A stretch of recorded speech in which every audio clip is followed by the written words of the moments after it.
बिस्मिल्लाहिर्रहमानिर्रहीम। अस्सलाम वालेकुम नाज़रीन। स्टोरी कॉर्नर कहानी घर में आपको खुशामदीद कहा जाता है। और आज मैं आपके लिए सांप को दूध पिलाने वाली खूबसूरत लड़की और जिन्नात के खजाने का पार्ट 2 लेकर आई हूँ। जैसा कि पिछले पार्ट में आप सुन चुके हैं कि माँ और उसकी बेटी हैरान हो रहे थे कि इस मौसम में सांप कैसे आ गए। तो चले कहानी स्टार्ट कर। बहरहाल अब इसी बात को लेकर सोचते रहने का कोई जवाब नहीं बनता। अपने आगे की ज़िंदगी का सोचे, हमें आगे क्या करना है। जैसे ही रुखसाना से बात करने के लिए मुड़ी, हैरत की इंतहा ना रही। जी हाँ, रुखसाना वहाँ मौजूद नहीं थी।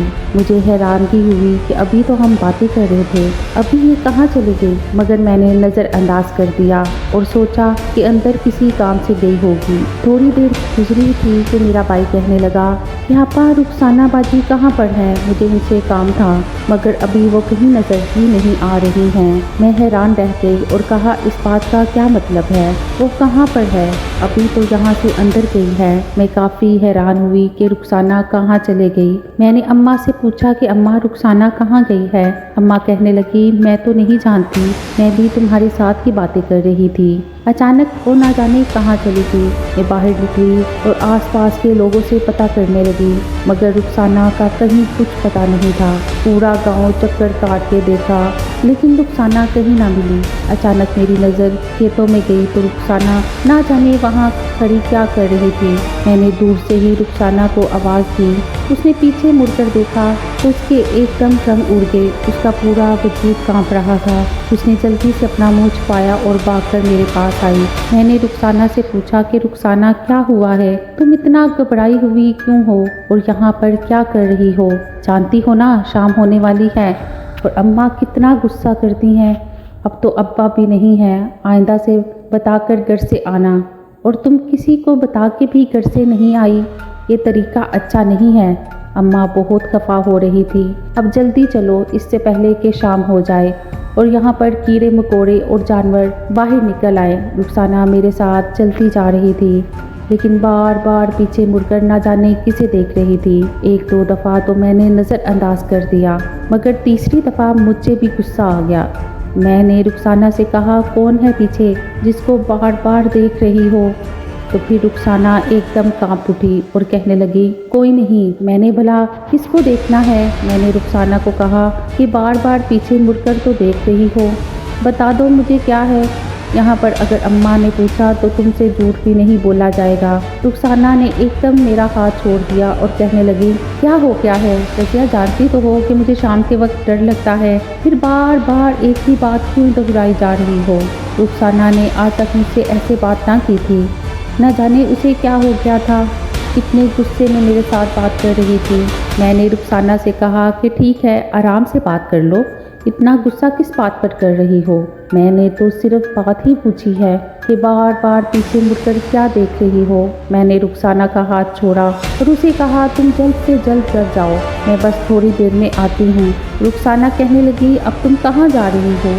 मैंने कहा, बस एक काम भूल आई हूँ, वो करना ज़रूरी है, तुम जाओ मैं आ जाती हूँ। अम्मा को तुम्हारी फिक्र सताई जा रही थी, इसलिए तुम्हें तलाश करने घर से निकल पड़ी। रुखसाना मेरी बात मान गई और घर के लिए निकल पड़ी। मुझे रुखसाना पे अभी भी शक हो रहा था, मेरा दिल बहुत घबरा रहा था। ऐसे लग रहा था जैसे वो किसी काम में मुलव्वस है। मैं शक की बुनियाद पर उसे कुछ नहीं कह सकती, अब वो हमारी जिम्मेदारी थी। अब्बा के बाद हमारी जिम्मेदारी तो मजीद बढ़ गई थी। अब्बा अपनी जिंदगी में उसको अपने साथ ले तो आए, मगर अब्बा के जाने के बाद हम लोग खुद अपना आप ही संभाल सकते थे। उस पर रुखसाना की जिम्मेदारी ने हम पर और बोझ डाल दिया था। मैं रुखसाना को बेचकर उसी जगह पर वापस आ गई जहाँ पर रुखसाना खड़ी थी। मैं राज जानना चाहती थी कि आखिर रुखसाना यहाँ पर क्यों थी। मैं जल्दी से खेतों में गई और उसी जगह पर पहुँच गई जहाँ पर रुखसाना खड़ी थी, मगर सामने का मंजर देखकर मेरे रोंगटे खड़े हो गए, क्योंकि वहाँ पर एक सांप था जो मेरी तरफ ही घूर रहा था। सांप को देखकर मेरे हाथ पांव फूल गए,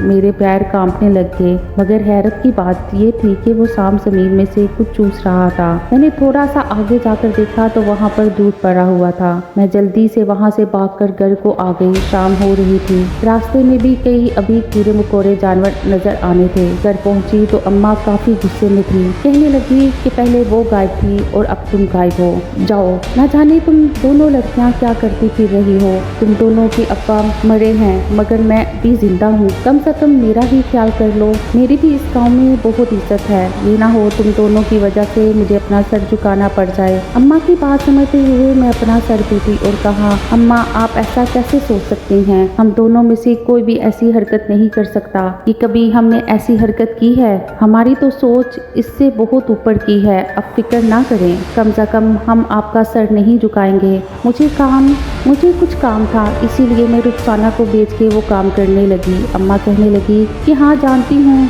क्या तुम्हें काम था, और ये कहकर अंदर किचन में चली गई। अम्मा को पहले वाली हालत में देखकर मैं कुछ पुरसुकून हुई और खुदा का शुक्र अदा किया। तभी मैं रुखसाना से बात करने उसके कमरे में गई, लेकिन वो मुझे वहाँ पर पाकर एकदम कांप उठी। उसके हाथ में बहुत से पैसे थे जो उसने मुझसे छुपाने की कोशिश की। अपने हाथ पीछे ले जाकर अपने दुपट्टे में छुपा रही थी। जब मैंने उसे पकड़ लिया और कहा कि ये क्या छुपा रही हो, कहने लगी कुछ नहीं, मेरे हाथ में तो कुछ नहीं है। ना जाने तुम क्या सोचती रहती हो, तुम्हें तो मुझ पे अब शक ही होने लग गया है। मैंने रुखसाना से कहा कि ऐसी कोई बात नहीं है, मगर तुम तो हालात ही ऐसे पैदा कर रही हो जो मुझे क्या किसी को भी शक में डाल सकते हैं। तूने तो मुझसे आज तक कुछ नहीं छुपाया था, अब क्या छुपा रही हो। दिखाओ मुझे भी, मैं भी तो देखूं ऐसा कौन सा खजाना तुम्हारे हाथ लग गया है जिसको तुम छुपाती फिर रही हो। रुखसाना ने जल्दी से उस चीज को अपनी अलमारी में रख दिया और ताला लगाकर जब ये हाथ पकड़ लिया और कहा कि कुछ भी नहीं है, बस अब छोड़ भी दो इस बात को, कोई और बात करते हैं। ताई जान ज्यादा डांटा तो नहीं, मुझे तो बहुत डांट पड़ी। मुझे रुखसाना की हरकत अजीब तो बहुत लगी क्योंकि आज से पहले उसने कभी ऐसा नहीं किया था, मगर अब रुखसाना का रवैया कुछ पतला पतला था। मैंने रुखसाना से कहा कि रुखसाना तुम बहुत बदल गई हो। अब्बा के मरने के बाद ही तुमने अपने रवैये बदल लिए हैं, या सिर्फ अब्बा के जिंदा रहने तक तो उन्हें अच्छा बनना था। ना जाने तुम्हें अब क्या हो गया है। मैं रुखसाना से खफा हो गई क्योंकि हम बचपन से एक साथ ही थे, एक साथ ही बड़े हुए और एक साथ ही खेले, मगर अब ना जाने उसको क्या हो गया था। एकदम ही वो पराई सी लगने लगी थी, जैसे मैं किसी अजनबी से बात कर रही हूँ। उसके साथ गुस्से में बोल के मैं बाहर आ गई, मगर उसने पलटकर एक मर्तबा भी मुझे ना रोका, जबकि पहले हम दोनों एक दूसरे के बगैर एक मिनट भी नहीं रह सकते थे। अगर लड़ पड़ती तो फौरी तौर पर एक दूसरे को मना लेते ताकि कोई भी एक दूसरे से खफा ना हो। हम दोनों को तो नींद भी नहीं आती थी। कुछ दिन गुजरे, मैं रात को सो रही थी। रुखसाना के किस्से को मैं भूल चुकी थी क्योंकि मेरे पास अभी और बहुत कुछ था सोचने के लिए। अम्मा की सिलाई के कपड़े, घर का खर्चा, ये सब मेरे दिमाग पर सवार हुआ था। उसमें रुखसाना की बातें मैं भूल चुकी थी। सारे दिन की थकावट के बाद अब रात होते ही सोने के लिए लेट गई। मैं गहरी नींद में थी कि अचानक मुझे ऐसे लगा जैसे मेरे पास किसी जानवर की आवाज़ आ रही थी, जैसे किसी सांप के फनकारने की आवाज़ आ रही हो। आंखें खोलना चाहती थी मगर मेरी आंखें नहीं खुल रही थी। मेरे बाजू पर अजीब सी जलन महसूस हो रही थी, मगर मैं इतनी गहरी नींद में थी कि मेरी आंखें खुलने का नाम ही नहीं ले रही थी।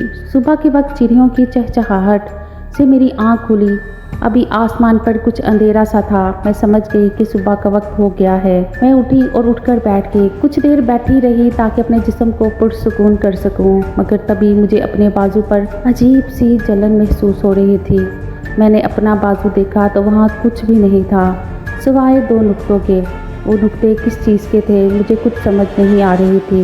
मैंने गौर किया मगर तब भी मुझे 2 सुरख निशानों के अलावा और कोई निशान नज़र ना आया। मुझे काफ़ी हैरत हुई कि ये निशान किस चीज़ के हैं। फिर अचानक रात में हुए वाक़े को याद किया तो दिमाग में आया कि रात के वक्त अपने आसपास मुझे सांप के फनकारने की आवाज़ सुनाई दे रही थी। क्या सांप ने, मगर ऐसे कैसे मुमकिन था। अगर सांप ने मुझे डस लेता तो अब तक मैं जिंदा ना बचती, मगर ये 2 लाल निशान तो इसी के लग रहे थे। हो सकता है कि किसी और कीड़े ने काटा हो, मगर बार बार सांप को देखने के बाद अब शायद रात भी दिमाग में सांप ही चलता रहा। मेरे अब्बा सांप का लेप बनाया करते थे, मगर वो किस बात का था कि जब उनको सांप ने काटा तो वो लेप उनके काम ही ना आ सका। तभी मैं अब्बा के कमरे में गई और वहाँ जाकर अब्बा का बनाया हुआ लेप देखने लगी कि अगर किसी जहरीले सांप ने सिर्फ दांत रखे भी होंगे तो उसी लेप से उसका जहर खत्म हो जाएगा। मैं अब्बा का कमरा छान रही थी। ये उनका खास कमरा था जहाँ पर गांव के लोगों के लिए बनाया गया लेप होता था। यहाँ अब्बा की ज़रूरी काम की चीज़ें। हम लोगों का अब्बा के इस कमरे में जाना सख्ती से मना था।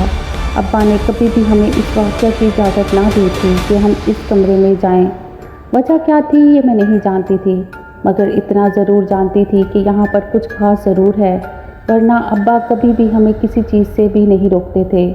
मैं अब्बा के कमरे में चीज़ें इधर उधर करके वो लेप तलाश कर रही थी, मगर मुझे कहीं पर भी उस लेप का नामो निशान नज़र नहीं आ रहा था। मगर वहाँ पर अजीबो-गरीब सी चीज़ें ज़रूर पड़ी हुई थी। अब्बा की मौत के बाद अम्मा ने भी इस कमरे में कदम नहीं रखा था। उनका कहना था कि मैं जब जब इस कमरे को देखती हूँ तो मुझे तुम्हारे अब्बा की याद आती है और मैं ये बर्दाश्त नहीं कर पाती, इसलिए अम्मा अब्बा के कमरे से दूर रखती थी। मगर आज कमरे की हालत पहली मर्तबा देखने के बाद मुझे एहसास हुआ कि अब्बा ना जाने क्या क्या करते रहे हैं। अब्बा की चीज़ें देखकर मुझे तजस्सुस होने लगा। मैं जानना चाहती थी कि अब्बा क्या काम करते थे। हमारे सामने तो अब्बा सिर्फ मेहनत मजदूरी करते थे, मगर अब ये देखकर अंदाज़ा हुआ कि अब्बा के पास और भी बहुत हुनर थे।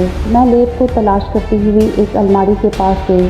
हर तरफ धूल मिट्टी थी क्योंकि वो काफ़ी अरसे से बंद था। अब्बा की मौत के बाद इस दरवाजे को कभी किसी ने खोला ही नहीं था। भागते हुए मैं इस अलमारी के पास गई और उसका दरवाज़ा खोला, मगर अंदर से तो एक धुएं का जैसे गोला मेरे मुंह पर आकर लगा। वो मिट्टी से भरी पड़ी हुई थी। मैं ज़ोर ज़ोर से खांसने लगी। मुझे इतनी बुरी खांसी लगी कि मुझे अपना सांस बंद होता महसूस हुआ। मुझे अपने आसपास घुटन महसूस हो रही थी। मैं जल्दी से दरवाजे की तरफ भागी, मगर कदम जैसे एक जगह थम से गए थे, जैसे मुझे कोई कशिश अपनी तरफ रोक रही थी, अपनी तरफ खींच रही थी। मैं उस कमरे से निकलने लगी, मगर अलमारी की तरफ एकदम ध्यान पड़ते ही मेरे रोंगटे खड़े हो गए। वहाँ छोटी बड़ी ना जाने कितनी बोतलें थी, अजीब अजीब रंगों की, और उसमें पानी भरा हुआ था, मगर वो पानी तकरीबन मैला हो चुका था। इस मैले पानी के अंदर भी कोई चीज़ थी। मैं गौर से देखने लगी। उन सारी बोतलों में जो भी चीज़ थी अपनी जगह रुकी हुई थी, मगर एक बोतल में ऐसे महसूस हो रहा था जैसे कोई ताज़ा चीज़ है। मैंने जैसे ही बोतलों के ऊपर से मिट्टी हटाई तो मेरी चीखें निकल गई, क्योंकि इनमें हर बोतल में एक अलग किस्म का सांप था। कोई छोटा, कोई बड़ा, कोई लाल, कोई हरा, कोई काला, ना जाने कितने ही सांप इन बोतलों में बंद थे। एक बोतल ऐसी थी जिस पर ना तो धूल मिट्टी थी और उस बोतल में पड़ा सांप मुसलसल हिल भी रहा था। मुझे वहाँ पर बहुत खौफ महसूस होने लगा, मगर ना जाने क्यों दिल चाह रहा था कि इस हिलते सांप को इस बोतल से आज़ाद कर दूं। मुझे कोई अनजान सी कशिश अपनी तरफ खींच रही थी। मैंने इस बोतल को अपने हाथ में लिया और आंखें फाड़े इसी बोतल को देखने लगी। मैं इस वक्त आंखें झपकना भी भूल गई थी। अचानक से मेरे चेहरे पर अजीब सी मुस्कुराहट नमूदार हुई और मेरा हाथ बोतल के ढक्कन के ऊपर चला गया। इससे पहले कि मैं वो ढक्कन खोलती, अचानक अम्मा की आवाज़ से मैं एकदम घबरा गई। डर के मारे वो बोतल मेरे हाथ से कांपी। उससे पहले कि वो बोतल गिरी, मैंने जल्दी से उसे मजबूती से थाम लिया और फटाफट इस अलमारी में रख दिया ताकि अम्मा कहीं इन बोतलों को ना देख लें। अगर वो इन बोतलों को देख लेती तो यकीनन डर जाती, और वो तो पहले ही बहुत खौफजदा थी, और फिर हम पर मज़ीद सख्ती हो जाती। इसीलिए मैंने जल्दी से इस अलमारी को बंद किया और कमरे से बाहर निकल आई और जल्दी से कमरे को कुंडी लगा दी। तब तक अम्मा मेरे पास आकर खड़ी हो गई और कहने लगी, क्या तुम इस कमरे में गई थी? अम्मा का अंदाज बहुत सख्त था। मैंने जल्दी से ना में सर हिला दिया। मुझे दुख भी हो रहा था कि अम्मा से झूठ बोल रही हूँ, मगर मैं क्या करती। अम्मा की खातिर मुझे ऐसा करना पड़ रहा था। अगर अम्मा को बता देती तो अम्मा फिर से अब्बा को याद करके रोने लगती। मैंने अम्मा से कहा, नहीं अम्मा, मैं यहाँ नहीं गई। अचानक अम्मा ने मेरे हाथ पर नज़र डालकर मेरे हाथ थाम लिया और कहने लगी, ये तुम्हारे बाजू पर निशान किस चीज़ का है? मैंने भी बेदहानी में इस निशान को देखा तो याद आया, इसी को तो ठीक करने के लिए मैं यहाँ पर आई थी और किस काम में लग गई। अगर यही लेप मुझे मिल जाती तो अम्मा मुझसे ये सवाल करती ही ना। मैंने कहा, अम्मा मुझे नहीं पता, रात सोए पड़े शायद किसी जानवर ने या किसी कीड़े ने काट लिया है। अम्मा कहने लगी, तुम इतनी लापरवाह होकर सोती ही क्यों हो? तुम्हें किसी कीड़े ने काटा और तुम्हें समझ ही नहीं आई कि तुम्हें। मैंने अम्मा से कहा, नहीं मुझे कुछ नहीं महसूस हो रहा, इसलिए तो पता नहीं चला। अभी जब आपने देखा तो अपना बाजू देखा तो अंदाजा हुआ। अम्मा कहने लगी कि अगर दर्द नहीं है तो इसका मतलब है ये जहरीला भी नहीं है। मैंने अम्मा को कहा कि ठीक है, अब परेशान ना हो, मैं फिर भी यहाँ पर कुछ लगा लेती हूँ। आप मुझे जल्दी से कुछ खाने को दे दें, बहुत भूख लग रही है। अम्मा कहने लगी कि हाँ अभी देती हूँ। अभी पड़ोसन कुछ पैसे देकर गई है, उसने अपने कपड़े सिलवाए थे, इन्हीं के पैसों से। मैंने अम्मा से कहा, इतनी जल्दी? अभी कल ही तो हमने बात की थी। अम्मा कहने लगी कि हाँ, रात के वक्त पड़ोसन आई थी और आकर कहने लगी, कल हमें किसी तकरीब पर जाना है, अगर रात ही रात आप मेरे एक सूट सी दे तो बड़ी मेहरबानी होगी, मैं उसकी डबल सिलाई दूंगी। मैंने इसीलिए उसका सूट पकड़ लिया और रातों रात अपने कमरे में बैठकर सी लिया। तुम इतनी गहरी नींद में सोई हुई थी कि कई मरतबा आवाज़ हुई, मगर तुमने आँख ना खोलने की जहमत की। अम्मा को फिर से मुझ पर गुस्सा आ रहा था। मैंने अम्मा से कहा, अम्मा मैंने आपको ये कहा था कि आप फिर से हमें वैसे ही गुस्सा किया करें जैसे अब्बा के ज़िंदा होने पर करती थी, मगर ये नहीं था कहा कि आप हर वक्त मुझ पर गुस्सा ही करती रहें। अम्मा मेरी बात पर हंस दी। मैंने अम्मा से कहा, अब मुझे जल्दी से खाना दे दें, ये हम बातें ही करते रहेंगे। अम्मा कहने लगी कि हाँ मैं बस जा ही रही थी तुम्हारा खाना लेने के लिए, और ये रुखसाना कहाँ पर है? सुबह होते ही मुझे नज़र ही नहीं आई, मुझे काफ़ी हैरानी हुई। मैंने कहा, अम्मा पता नहीं मेरे साथ ही तो लेटी हुई थी, अब कहाँ चले गई? अम्मा कहने लगी, ना जाने आजकल उसका ध्यान कहाँ पर रहता है, कोई बात कहते ही तो बुखला जाती है। मैंने अम्मा से कहा कि मुझे भी वो कुछ अजीब सी हरकतें करती हुई दिखाई दे रही है। अम्मा कहने लगी कि हाँ मुझे भी आजकल वो कुछ अजीब सी लग रही है, शाम के वक्त रोजाना ना जाने कहाँ निकल जाती है, अब तो मुझे भी बताना गवारा नहीं करती, और जब घर आती है तो अपना एक हाथ अपने पल्लू के नीचे छुपाया होता है जैसे कोई चीज बाहर से लेकर आई हो। मुझे तो अब उस पर शक हो रहा है, कहीं हमारी इज्जत का कबाड़ा ना कर दे। मैंने अम्मा से कहा, नहीं अम्मा बात कुछ और है, दाल में कुछ और काला है, मगर अब तो मुझे उसकी हरकत और उसकी बातें देखकर खौफ भी महसूस होता है। अम्मा कहने लगी, कुछ मुझे घर के हालात की फिक्र है और कुछ उस लड़की ने मेरे नाक में दम कर रखा है। मैंने अम्मा से कहा, परेशान ना हो, आप जाएं सब्जी ले आए, मैं तब तक घर पर ही हूँ और उसका इंतज़ार कर रही हूँ। अगर कुछ देर तक ना आई तो उसको ढूंढने के लिए गांव निकल पड़ेंगे, मैं और भाई उसे ढूंढ लाएंगे, आप बस परेशान ना हो।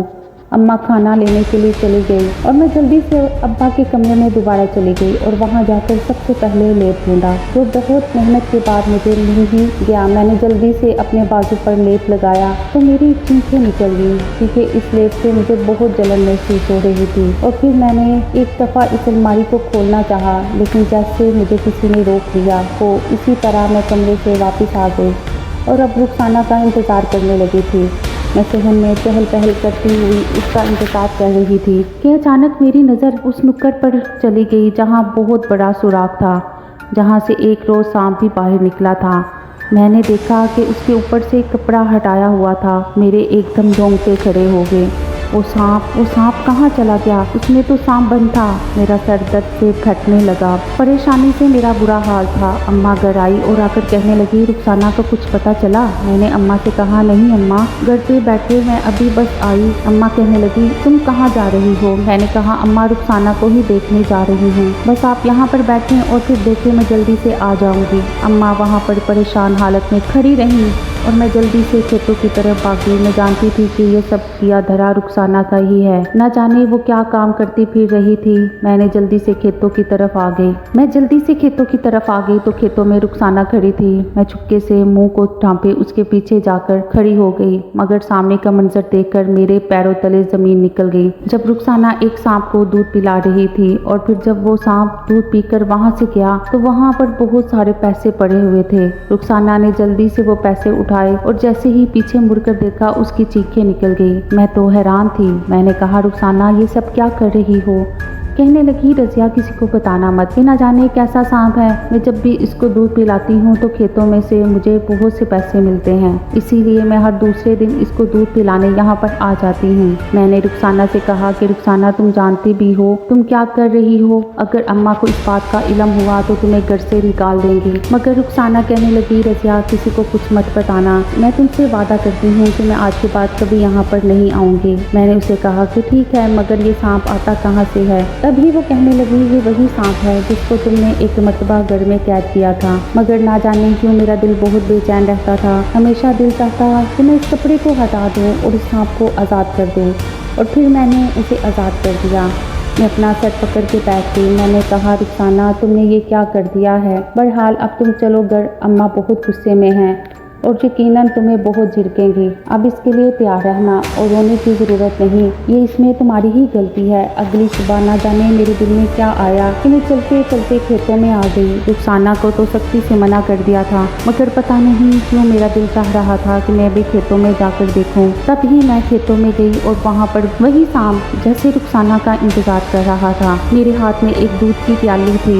मैंने उस दूध की प्याली उस सांप के आगे रख दी, मगर अगले ही लम्हे मेरे सर पर आसमान टूट पड़ा। जब वो सांप ने दूध दिया, फिर वो एक शख्स की सूरत में बदल गया। वो बहुत खूबसूरत मर्द था। मैं एकदम डर गई और पीछे हो गई। तभी वो आदमी मुस्कुराने लगा और कहने लगा, मुझे एक सच्ची लड़की का इंतज़ार था, जिसका दिल मासूम हो, जिसके दिल में बिल्कुल लालच ना हो। मुझे किसी ने कैद कर लिया था और उसने मुझे ये बद्दुआ दी थी कि जब तक मुझे कोई सच्चे दिल की लड़की दूध पिलाकर आज़ाद नहीं करेगी, तब तक मैं सांप की सूरत में ही भटकता रहूँगा। मैं एक जिनज़ादा था, मगर कई साल सांप बना रहा। जिस तरह मैंने ये साल गुजारे मैं ही जानता हूँ। मैं तुम्हारे घर तक भी गया क्योंकि तुम्हारी सच्चाई और मासूमियत मैं देख चुका था, मगर तुम्हारे बदले तुम्हारी कज़न ने मुझे वहाँ से रिहाई दिलवाई। लेकिन उसके दिल में एक खोट था, इसलिए वो जब मुझे दूध पिलाती तो मैं उसके बदले में उसे पैसे दे देता, मगर तुमने मुझे हमेशा हमेशा के लिए आज़ाद करवा दिया है, इसलिए तुम्हारा इनाम तो बनता है। तभी उस शहंशाह जिन्नात ने मुझे खजाने इनाम के तौर पर दे दिया।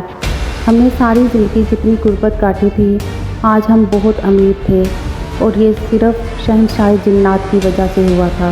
उम्मीद करती हूँ कि आज की कहानी आपको अच्छी लगी होगी। मज़ीद अच्छी कहानी के लिए मेरे चैनल को सब्सक्राइब करें, वीडियो को लाइक करें। अल्लाह की के बाद।